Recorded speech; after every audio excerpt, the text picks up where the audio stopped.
When my husband decided to bring his ex-fiancée to live in our home, I didn't cry, not even a little. Instead, I smiled, served them coffee, and quietly began planning my exit from his life. The day had started off beautifully.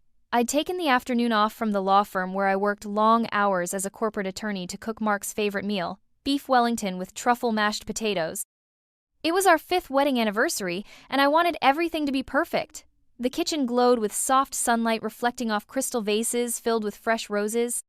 Candles waited on the counter to be lit, and a bottle of Bordeaux, one we'd been saving since our honeymoon, stood ready to be uncorked. For once, our dining table wasn't cluttered with my case files or Mark's architectural sketches. Instead, it was laid out with our wedding china, polished silverware, and linen napkins.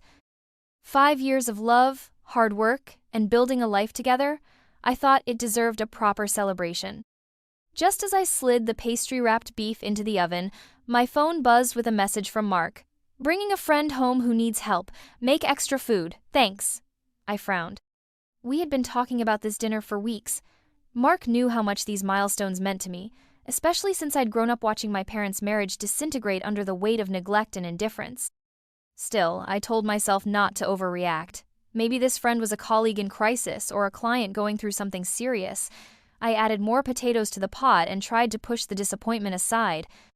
At 7:15, the doorbell rang. I smoothed down the midnight blue dress I'd bought just for Tonight's favorite color and opened the door with a practiced smile. That smile faltered the moment I saw who was standing next to him. Mark had his arm around a woman I recognized instantly. Chloe, the college girlfriend who left him for a job in Paris just 3 months before he met me. The one whose pictures I had once found hidden in the back of his desk drawer. The woman he'd cried over on our 3rd date. "Sarah, you remember Chloe, right?"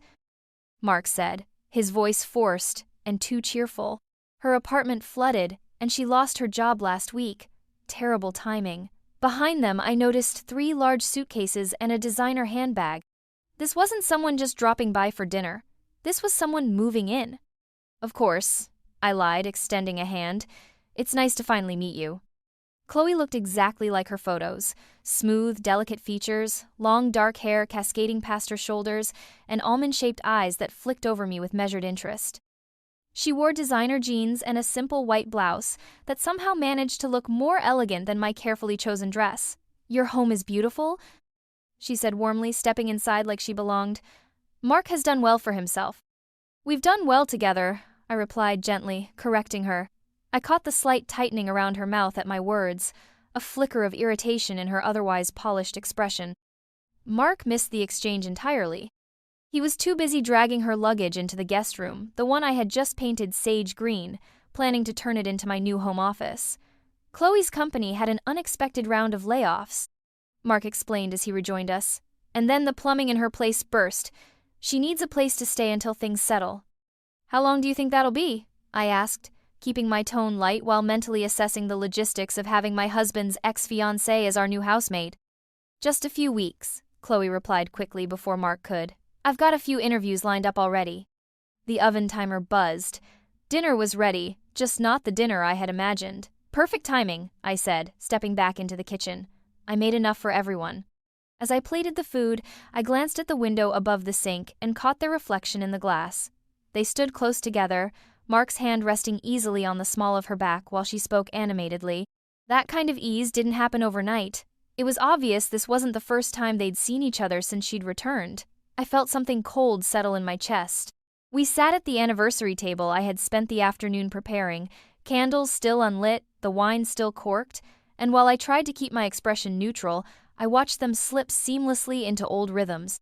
They laughed over stories about college professors I had never met. They finished each other's sentences while discussing mutual friends and shared memories. "Remember when Professor Harrington caught us asleep in the studio during finals?" Chloe laughed lightly, touching Mark's arm. "We'd been working on that model for 3 days straight," Mark added, his eyes glowing with a warmth I hadn't seen in months. When he finally looked at me, I carefully sliced my beef Wellington into neat squares. It tasted like nothing.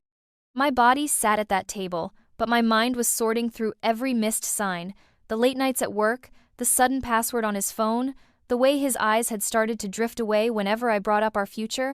Sarah's a corporate attorney. Mark offered suddenly, like he just remembered I was in the room. She specializes in intellectual property.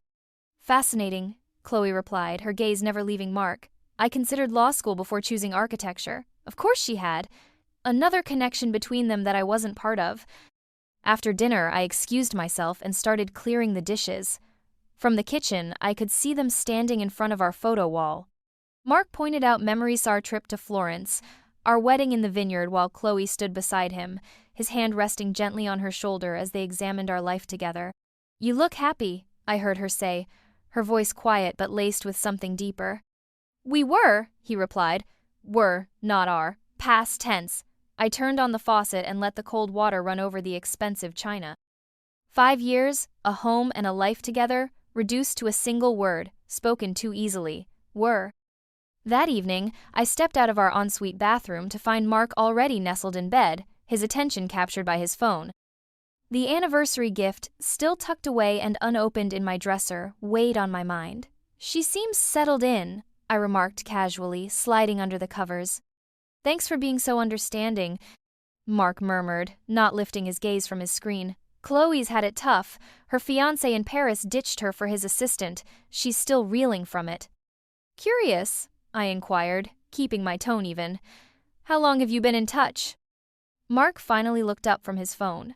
She reached out a few months back on LinkedIn. It started with work stuff, but soon we were catching up.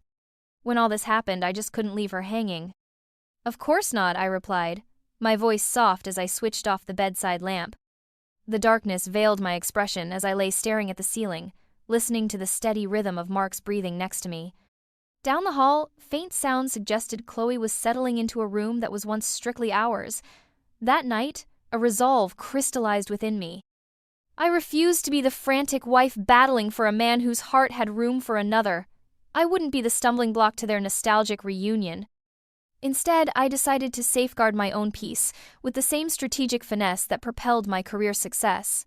Mark had unwittingly brought his past right into our home, assuming I would comply. Little did he know, his decision marked the beginning of our union's dissolution, not with dramatic confrontations, but through my gradual, deliberate withdrawal from his life. As Mark slept soundly beside me, my mind raced with plans. As days morphed into weeks, Chloe showed no signs of leaving. Each morning, I'd find her in the kitchen, clad in silk pajamas, nonchalantly using Mark's favorite mug and offering me a mechanically polite smile before engaging him in lengthy breakfast conversations. One morning, as she meticulously sliced her avocado toast, Chloe declared, I scheduled interviews at 3 firms yesterday, but none felt right. You know, after leading projects in Paris, I can't settle for just anything. Mark nodded empathetically. You shouldn't. The perfect opportunity will come. His sympathetic responses to her contrasted sharply with his recent obliviousness to my professional endeavors. Our conversations had dwindled, now overshadowed by his engaging discussions with Chloe about architecture, mutual acquaintances, and memories from which I was conspicuously absent. After enduring this for 2 weeks, I met with my best friend Olivia for lunch at a cafe far from our usual spots. She's still there, I confided, as Olivia's fork clinked in disbelief. Sarah, this is madness. You can't be okay with this. I scanned our surroundings cautiously. What other option do I have? If I speak up, I'm the paranoid wife. If I confront him, he'll deny everything. Olivia peered at me intently. But something is happening, right? Fiddling with my wedding ring, which now felt constrictive, I admitted, it's the subtle things, the way his face lights up when she walks into a room. How he naturally pivots towards her, remembering minute details about her while forgetting plans we made. Why don't you just throw her out? It's your house too, Olivia suggested. I lowered my voice. I'm considering a different tactic. Remember the job in Singapore Peterson mentioned? I've applied. Olivia's eyes widened. That's major, Sarah. International corporate law. I nodded. It's a big opportunity. They're flying me out next month for the final round. Does Mark know? He thinks I'm buried in the Westlake case. He hasn't asked.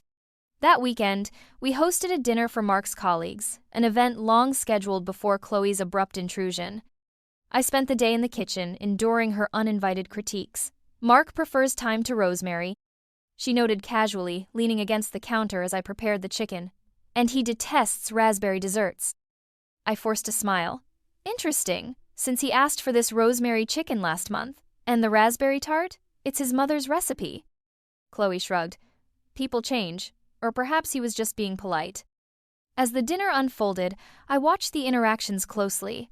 Mark had strategically seated Chloe next to him, their chairs unnecessarily close. When she complained of being cold, he promptly adjusted the thermostat, a complaint of mine he had ignored earlier. During dessert, as the talk shifted to an upcoming charity gala, a colleague suggested, "Sarah, wear that blue dress from last year. Mark couldn't take his eyes off you then." Before I could respond, Mark interjected, "Actually, Sarah might not make it this year. The Westlake case is heating up. I hadn't mentioned any conflict." "I'm sure I can handle both," I assured, "the case and supporting my husband." Mark's reply, under the guise of concern, subtly dismissed me. "You shouldn't overextend yourself," he then suggested. "Chloe could go. She knows everyone at the firm." A tense silence enveloped the table. I felt every gaze fixed on me, their anticipation palpable as they awaited my response. In that moment, a surge of rage welled up within me so powerfully that I nearly let slip the truth they all needed to hear. To keep myself from blurting it out, I intentionally tipped over my wineglass. "Oh!" I gasped, as the red wine splattered across the pristine white tablecloth and stained my dress. How clumsy of me. This commotion gave me the perfect reason to excuse myself from the table and head to our bedroom to change. Alone in our closet, I took 3 deep breaths to steady my shaking hands. While choosing a new dress, a soft knock on the door broke the silence, causing me to jump. It was Laura, David's wife. "Need help?" she asked as she shut the door behind her. "That was quite a spill," I replied mechanically. "I'm fine." Laura folded her arms and looked at me with a mix of curiosity and skepticism. "Are you really? Because I wouldn't be okay if my husband's ex was playing hostess in my home." I froze halfway into slipping on my clean dress. "We all see it, Sarah," she continued in a soft voice, "and none of us can understand why you're putting up with it." "It's only temporary," I managed to say. Laura raised an eyebrow. "Is it? Because Mark introduced her as the new team member at the office yesterday. Did you know she's been hired at his firm?" I hadn't known. It was yet another detail Mark had conveniently omitted. After our guests left, I waited for Chloe to go to her room before confronting Mark in his study. "When were you planning to tell me Chloe now works at your firm?" I asked, leaning on the doorframe. Mark looked up from his laptop, momentarily caught off guard. "It just happened yesterday. Harrison needed someone for the Lakeside project, and Chloe was the right fit." "So her job hunt was over. Does that mean she'll be moving out soon?" I pressed. Mark exhaled heavily, as if my question was unreasonable. "She just started, Sarah. She needs to get on her feet financially first. Why are you making this difficult?" I echoed his sentiment. "Mark, you moved your ex into our home on our anniversary without discussing it. You've consistently prioritized her comfort over mine. And now you secretly helped her land a job at your firm. How am I the difficult one here?" "You're overreacting," he dismissed. "Chloe and I are just friends. You're inventing problems because you're stressed about work." "Don't gaslight me," I responded quietly. I knew what I was witnessing. Mark's face hardened. "If you trusted me, this wouldn't be an issue. Your jealousy is unbecoming, Sarah." I stared back at him, seeing clearly the man I had married. He wasn't the same person who had comforted me all night after a tough court loss, or who had written me love notes daily during our first year together. He was now someone willing to distort the truth rather than face his own actions. "You're right," I said finally, my resolve firming. The relief on his face was evident. He thought he had convinced me. The next morning, I woke early and secured a final interview with the firm in Singapore for 2 weeks later, confirming it before Mark woke up and then deleting the email. That afternoon, I left work early and met with a divorce lawyer Olivia had recommended. The lawyer took detailed notes as we discussed assets, joint accounts, and our house, which was in both our names. "Children?" she inquired. "None," I replied, feeling a sting at the mention. "Good," she nodded. "That simplifies things." She advised documenting everything but advised against taking immediate action. "If you're serious about moving abroad, timing your filing could be strategically advantageous." I left her office with a clear plan and an odd sense of calm. The facade would continue for a bit longer, but now it had a purpose. Mark believed I had bought into his narrative, that I was the insecure, jealous, and unreasonable one. He had no idea that every moment I played along was a step closer to my liberation. With my lawyer's advice in hand, I began methodically preparing for a life without Mark. Each evening, I stayed late at work, methodically making digital copies of all our financial documents and important correspondences. I stored these in a secure email account unknown to Mark, then started subtly disentangling my life from his without arousing his suspicions. The office became my sanctuary, the one place free from Chloe's influence. I dove into the Westlake case with renewed determination, earning accolades from senior partners and solidifying a reputation that would carry me beyond this chapter. One evening, however, my resolve was tested. Rushing to the restroom, I barely made it to a stall before being sick. It was the third time that week. The next day, I bought a pregnancy test during lunch and used it in the office bathroom. 2 pink lines appeared instantly. I stared at them, my hands shaking, my emotions swirling tumultuously. A baby. Mark's baby. Our baby. In a fleeting, vulnerable moment, I entertained the thought of telling him, imagining his face lighting up with joy as Chloe faded into irrelevance, restoring our family to what it once was. But the fantasy shattered with an unexpected voicemail from Olivia. "Sarah, I just saw Mark and Chloe at Café Martinique. She trailed off. "You should call me." I dialed her number immediately and ducked into an empty conference room. "What did you see?" I asked, cutting to the chase. "They were holding hands across the table," Olivia whispered. "He kissed her hand, Sarah. It wasn't just friendly." As she spoke, the room seemed to spin around me. "I'm pregnant?" I blurted out, the words escaping before I could think. A heavy silence hung in the air before Olivia's voice broke through. "Are you sure?" "Just confirmed it. Almost 8 weeks," I replied. "Oh, Sarah," she murmured, her voice thick with emotion. "What are you going to do?" Resting a hand on my still flat belly, my decision solidified like ice. "I'm going to protect myself and this baby. Mark doesn't need to know. Not now, maybe not ever." That evening, I did what I should have done weeks ago. I rifled through Chloe's belongings while she and Mark worked late. In her nightstand drawer, I found a journal. Hesitating, knowing this was crossing a line, I remembered Olivia's words and opened it. Inside, I uncovered the truth. Chloe hadn't lost her job in Paris. She quit intentionally to chase after Mark again, convinced their timing was finally right. She had been back in the country for 3 months before her so-called emergency arrival at our home. The most heart-wrenching entry was from just 2 weeks ago. M says he's unhappy in his marriage, calls me his escape from a cold, career-obsessed wife. He's been thinking about me for years. We need to be cautious as we decide our next steps. He's worried about the optics if they divorce too soon after my return. With trembling hands, I photographed the journal pages, then meticulously replaced everything just as I found it. The chill that washed over me was no longer anger. It was pure resolve. The next morning, I booked an appointment with an obstetrician in Singapore. Over the following weeks, I meticulously executed my escape plan. I siphoned small amounts from our joint accounts into a safety fund, careful to avoid raising suspicions. I digitized and secured all my personal documents, researched Singapore's healthcare, housing, and residency requirements for expats, and arranged for my valuable personal items to be shipped to Olivia's sister in Chicago, cleverly labeled as donations to dodge any probing questions. At home, I maintained a flawless facade. I cooked dinners, kept up polite conversations, and acted utterly unfazed by Mark and Chloe's blossoming intimacy. Occasionally, I caught Mark's puzzled gaze, perhaps perplexed by my newfound calm demeanor despite his blatant betrayal.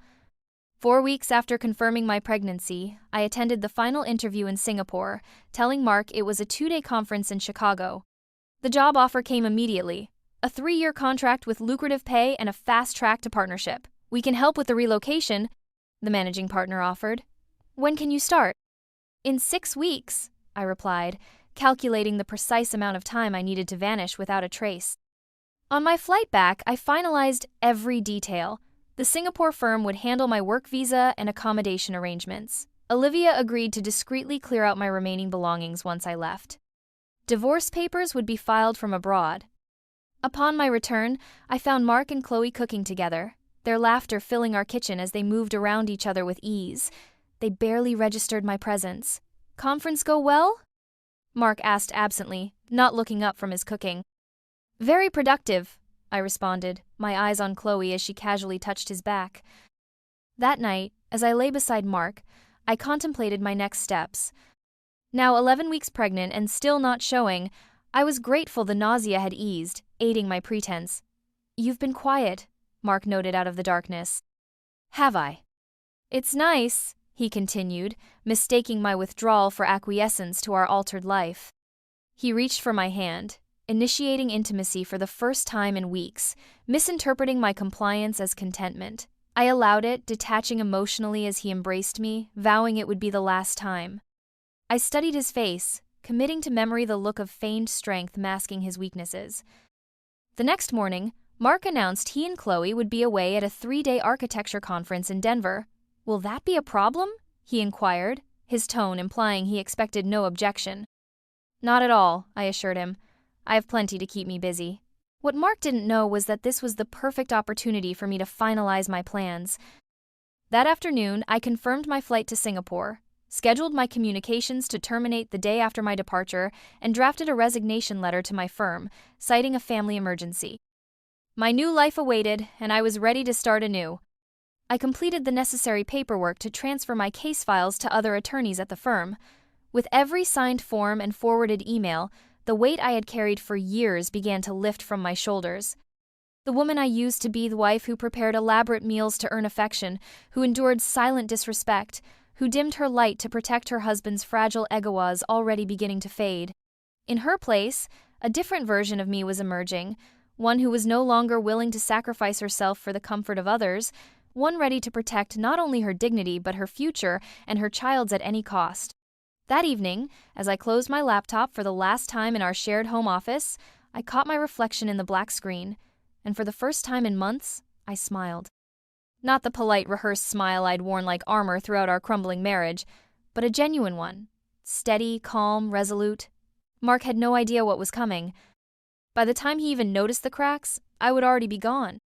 The morning Mark and Chloe left for Denver dawned crisp and cloudless, a picture-perfect spring day. I stood at the edge of our driveway, waving cheerfully as they backed out, maintaining the illusion to the very end. Mark seemed distracted, his eyes flitting everywhere but mine as he loaded their matching luggage into the trunk. Chloe, on the other hand, didn't bother to hide her satisfaction. She shot me a cool, triumphant glance, the kind a victor gives as she surveys freshly conquered territory. We'll be back Friday afternoon, Mark called out from the driver's seat. Don't wait up if you're working late. Safe travels, I replied, the last words I would ever say to him. As soon as their car turned the corner and disappeared, I closed the front door behind me and went to work. Every step had already been mapped out in my mind, rehearsed down to the smallest detail. I retrieved the suitcase I had hidden in the attic weeks earlier, already packed with the essentials. Identification, financial documents, a few irreplaceable mementos, my mother's vintage locket, faded photographs of my grandparents, and a copy of the first legal brief I ever won. I moved through the house with quiet efficiency, selecting only what truly mattered. When I reached the living room, my eyes landed on the wedding photo perched on the mantel, Mark and I grinning at each other with so much hope, so many promises. I removed the picture from its frame, carefully cut my image from it with scissors, and slid the remaining half-just Mark, smiling alone, back into place. A silent message he wouldn't be able to ignore. My phone chimed. A message from Olivia. Everything's ready on my end. Car will pick you up at 5 a.m. tomorrow. I replied with a simple, thank you, and continued on. In the office, I collected the last of the financial records and set up my final parting message.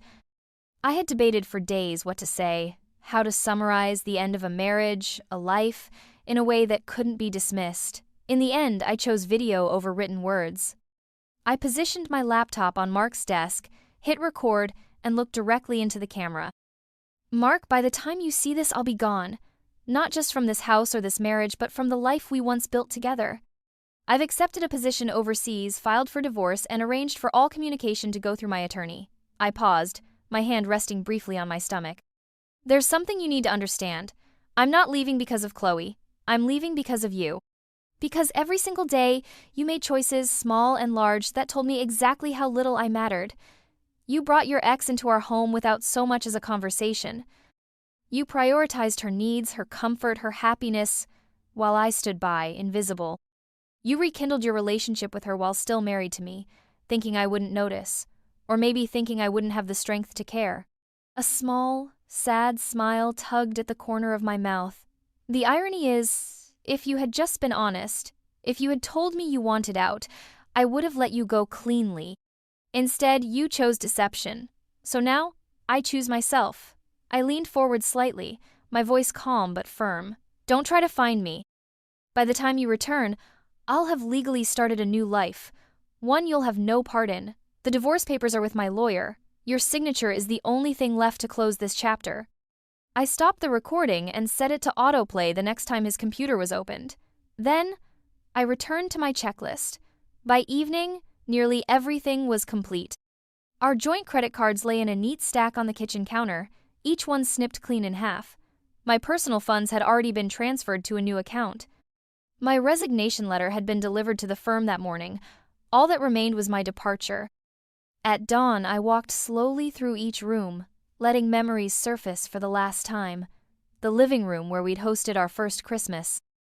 The kitchen where Mark once surprised me with breakfast after a grueling week in court. The hallway walls still bore faint outlines of the paint samples we tested for hours before settling on the perfect shade of blue. Those memories didn't feel like mine anymore. They belonged to a different woman, someone who believed love alone could hold everything together. But the truth was, Mark had never truly given me his heart. As I finished my final walkthrough, my phone rang. I froze when I saw his name on the screen. My chest tightened. Had something gone wrong? Were they coming back early? I let it ring 4 times, then finally answered. Hello? Hey, just checking in, Mark said casually, airport noise buzzing behind him. Our flight's delayed, and I forgot to mention, the landscapers might come tomorrow. Don't worry about letting them in, they've got the gate code. I blinked, stunned for a moment. Landscapers? I echoed, forcing back the laughter that rose like a wave in my chest. Yeah, for the back garden. Chloe thought it would be nice to plant some cherry trees, like the ones her family had in Japan. Cherry trees? He was planning the future of our home with her, making permanent changes, adding roots for someone else. I see, I said, my voice even. You okay? You sound different. For a fleeting moment, I considered baring my soul to him. I pictured myself declaring, I'm pregnant with your child, and I'm leaving the country tomorrow. I know about your affair. I know you've never truly loved me the way I deserved. Instead, I opted for simplicity. Just tired. Have a safe flight. Thanks. Boarding soon. See you Friday. Goodbye, Mark. The finality of my words seemed to escape him as he ended the call. That night, my sleep was restless, punctuated by frequent awakenings to check the time, haunted by the fear of missing my flight. By 4:30 a.m., I was up, showering and dressing in comfortable attire suitable for a lengthy journey. At exactly 5:00 a.m., a message from Olivia confirmed the arrival of my car. I grabbed my suitcase and carry-on, locked the front door for the last time, and secreted my house key in a magnetic box under the porch step. As the car drove away, I refrained from looking back. Upon arriving at the airport, I navigated security with ease, my pregnancy not yet noticeable enough to attract attention. While waiting at the gate, an unexpected call came through from an unfamiliar number. Hello, is this Sarah Winters? A woman's voice inquired. Yes. Who's this? I responded. My name is Rachel. I was Chloe's roommate in Paris, she explained. I straightened in my seat, wary. How did you get this number? Your friend Olivia gave it to me, Rachel replied. She thought you should know a few things before making any decisions. With only 20 minutes until boarding, I urged her to continue. Rachel revealed that Chloe hadn't lost her Paris apartment. She had ended their lease deliberately 3 months ago, claiming she landed an amazing job in the States. Her tone grew stern. She's pulled this stunt before. Back in Paris, she weaseled her way into her ex's marriage until his wife left. She boasted about reclaiming what was hers. A chill ran down my spine as I realized the extent of Chloe's manipulation. This is a pattern for her, Rachel confirmed. Mark isn't her first victim. There was another married man right after Paris. She thrives on being chosen over the wife. Rachel paused, her voice heavy with regret. I should have spoken up sooner, but Chloe is vindictive when crossed. When Olivia told me what you were going through, I couldn't keep quiet. Grateful for her courage, I thanked her as passengers began to board. This new insight into Chloe's scheming provided a stark affirmation of my decision, offering a strange relief amidst the chaos. As I settled into my seat and the plane began its ascent, I gently placed a hand over my stomach. "It's just you and me now, little one," I whispered. "We're going to build something better." The plane soared into the dawn sky, leaving behind the city where I had both built and watched my marriage crumble. In 14 hours, I would step into a new life on foreign soil, far from Mark's reach. I envisioned him coming home the next day, his confusion escalating to panic as he discovered my farewell video on his computer and frantically searched for any sign of me. My colleagues at the firm would be equally clueless, having just received my resignation. By then, I'd be safely integrated into my new role abroad, shielded by legal and geographical barriers meticulously arranged by my lawyer. The secret of my pregnancy would remain mine alone for now, a new chapter not tethered to my past.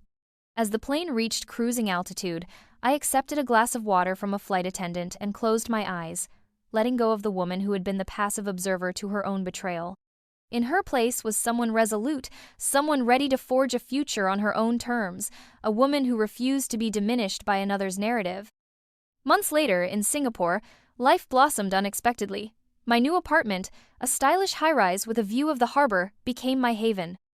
The firm valued my insights, quickly making me indispensable. When my pregnancy became visible, instead of concealing it, I embraced it openly. To my surprise, the support from my peers and superiors was heartening. "Bold choice, Sarah," my boss commented during a meeting, admiring my resolve. "I admire your confidence." One hand resting on my growing belly, I replied, "Thank you. I've learned to adapt when life throws the unexpected my way." Unbeknownst to anyone in Singapore, I kept close tabs on updates from my attorney through a secure email. Mark, stunned by my disappearance, went through confusion and rage, eventually reaching a resigned acceptance upon receiving the divorce papers. Olivia's updates painted a picture of a man who couldn't fathom my motives, his bafflement giving way to a resigned acceptance that his life, as he knew it, had irrevocably changed. I couldn't help but laugh, though devoid of any real amusement. "Classic projection," I remarked dryly. The irony was sharp. Chloe had left him only 3 weeks after I had vanished. It seemed her interest waned without the thrill of rivalry. The latest gossip was that she had already moved on, now chasing a real estate developer in Chicago. This bit of news didn't bring me any joy. It merely affirmed that leaving Mark was the correct decision. After a month of stubborn resistance, he had finally signed the divorce papers, prompted by my attorney's stark reminder of how international complexities could escalate the costs and public exposure. One crucial detail I managed to keep under wraps through shrewd legal maneuvering was my pregnancy. Thanks to Singapore's stringent privacy laws and the fact that I was only in the early stages when I left, I could keep this a secret. At 7 months pregnant, I received the official decree that our divorce was final. That evening, as I sat on my balcony watching the container ships drift across the harbor, I was engulfed by a tumult of grief and relief. Cradling my bump, I whispered to my unborn daughter, "We're officially free," and felt a reassuring kick in response. Just last week, I had discovered I was having a girl. I decided to name her Lily, after my grandmother, a woman who had embodied the notion that true strength often requires the ability to adapt. My phone pinged with a message from Daniel, a colleague from Singapore who had grown to be a close friend. His presence had become a pillar of support, particularly valuable as my pregnancy advanced. "Dinner still on? I found that ice cream place you mentioned." I smiled, grateful for the distraction, and confirmed our plans. Our relationship had remained purely platonic. Romance was the furthest thing from my mind, but Daniel's companionship was something I treasured deeply. He understood boundaries and sought nothing more than sincerity in our interactions. 2 weeks before my due date, my friend Olivia flew in from the States, bringing with her unsettling news. "Mark knows about the baby," she divulged quietly one evening as we sat in my living room, the city lights sparkling outside. An instinctive protectiveness had me clutching at my stomach. "How?" I demanded. She explained, "Remember the blood test you took before leaving? The results were sent to your old address. Mark opened them." My heart sank, but I was not deterred. "He's claiming he'll fight for custody," Olivia added cautiously. Despite the shock, I regained my composure quickly. "Let him try," I said firmly. My lawyers had anticipated such moves. Given that my daughter would be born here, Singapore had jurisdiction.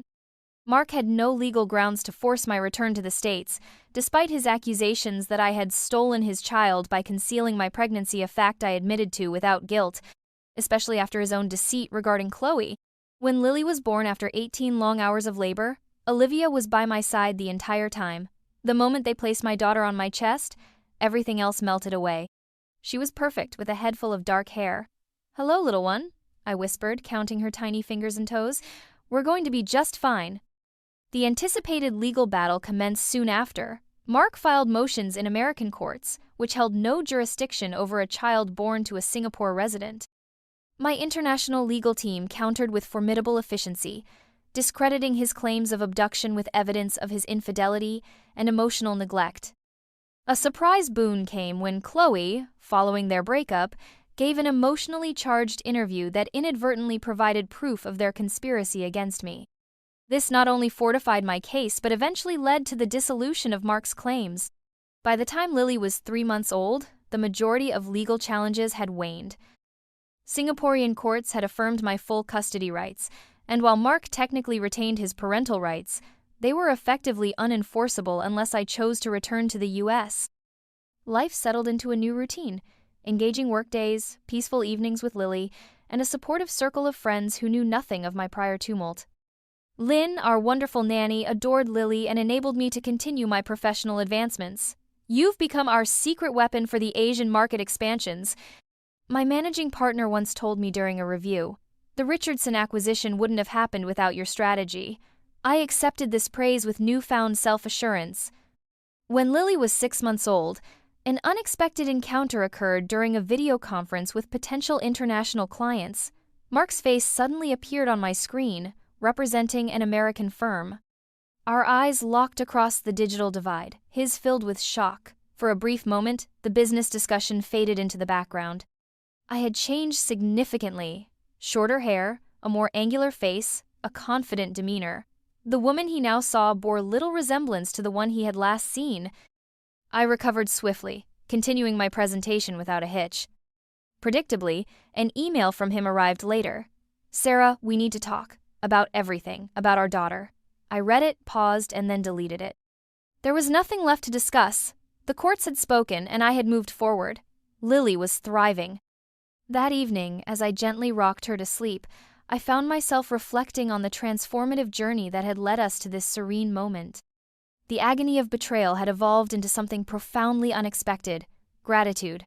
Without Mark's deceit, I might never have realized my full potential for decisive action, for rebuilding my life from scratch, and for standing strong on my own. Exactly 1 year after I had bravely turned my back on my old life, I received an esteemed invitation to teach a masterclass on international intellectual property law at a prestigious conference in Tokyo.